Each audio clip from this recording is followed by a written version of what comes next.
अगर बजट में अगर आप देखें तो सप्तऋषि बजट है। 7 क्षेत्रों को खास तौर से ध्यान दिया गया है, 7 सेक्शन को, जैसे कि हमारा अंतिम छोर तक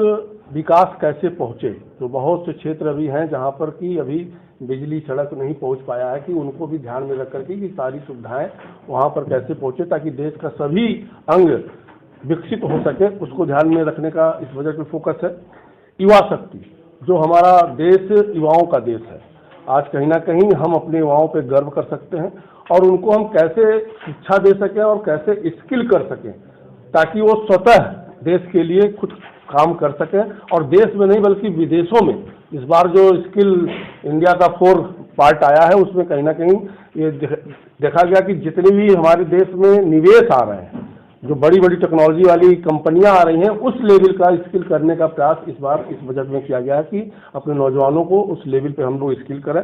वित्तीय क्षेत्र में भारत बहुत अच्छा कार्य कर रहा है। अगर आप देखें तो सभी जनता को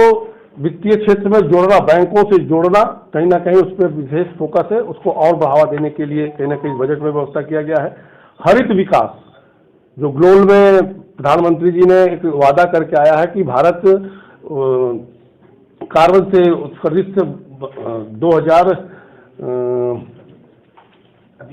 अगले 30 सालों में भारत उससे मुक्त हो जाएगा, उस पर विशेष फोकस दिया गया है। चाहे वो आपका सोलर ऊर्जा हो, चाहे विंड ऊर्जा हो, उन सब पे ध्यान देकर के कहीं ना कहीं उस पर फोकस किया गया कि आने वाले समय में जो चुनौतियां उसको हम कैसे सामना कर पाएं। क्षमता उभारना, कि जो हमारी देश में क्षमता है उसको कैसे हम बढ़ावें। अगर हमारे मेडिकल कॉलेज खुल रहे हैं तो वहाँ पर मेडिकल कॉलेज में डॉक्टर की भी आवश्यकता है, नर्सों की भी आवश्यकता है, सारा मेडिकल स्टाफ की भी आवश्यकता है, सड़कों की भी आवश्यकता है, एयरपोर्ट की आवश्यकता है, पोर्ट की आवश्यकता है, कि देश की क्षमता हर क्षेत्र में आने वाले 2047 तक कैसे हम अपने क्षमता को बढ़ावें, उस पर भी कहीं ना कहीं विशेष फोकस दिया गया है। अवसंरचना और निवेश, जो डेवलपमेंट हो, इंफ्रास्ट्रक्चर पे आप लोगों ने देखा होगा कि 10 लाख करोड़ रुपए का इंफ्रास्ट्रक्चर पे हम लोगों ने खर्चा रखा है ताकि देश में जो कमियां हैं उसको हम दूर करें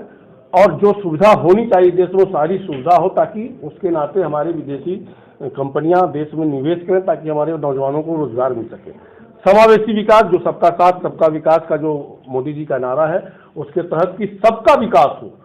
कोई जात विशेष वर्ग का ना छूटने पावे, हर क्षेत्र हर वर्ग के लोगों का विकास हो। मुख्य रूप से इन 7 क्षेत्रों पे विशेष रूप से फोकस किया गया है कि इन सब का अगर डेवलपमेंट होगा तो आने वाले 2047 में भारत का जो सपना मोदी जी ने देखा है उस तरफ बढ़ने में हमें सफलता प्राप्त होगी। प्रयागराज की जो घटना हुई है मुझे दिन दहाड़े गोली मार दी गई है, क्या लग रहा है कानून व्यवस्था को चुनौती दी है? निश्चित तौर से अगर आप देखें तो हमारी सरकार उत्तर प्रदेश की बहुत कड़ाई से उस पर कार्रवाई कर रही है और मुख्यमंत्री जी ने स्वयं विधानसभा के अंदर कहा कि कोई भी दोषी बख्शा नहीं जाएगा।